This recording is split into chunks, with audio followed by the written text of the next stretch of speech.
আসসালামু আলাইকুম দর্শক, এই যে একটা রিক্সা চলে যাচ্ছে, এটা দেখতেছেন, এটা চট্টগ্রাম মেডিকেল কলেজের সামনের মেন রোডের দৃশ্য।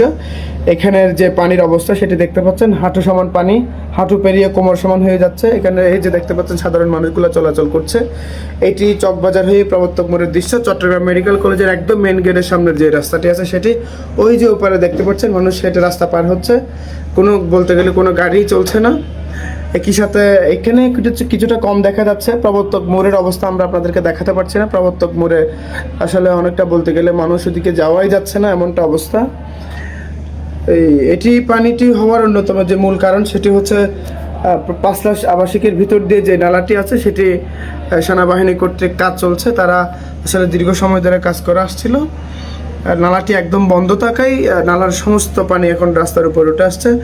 মানুষের মানুষের যে চলাচল সেটি চরম ধরনের একটি বিঘ্ন করছে। এই যে একটি মোটরসাইকেল যাচ্ছে, আপনারা বলতে গেলে চাকা দেখাই যাচ্ছে না, এমন এক অবস্থা। একটা মেন রোডের অবস্থা। আমরা জানি না আসলে পানি কবে নাগাদ কমতে শুরু করে।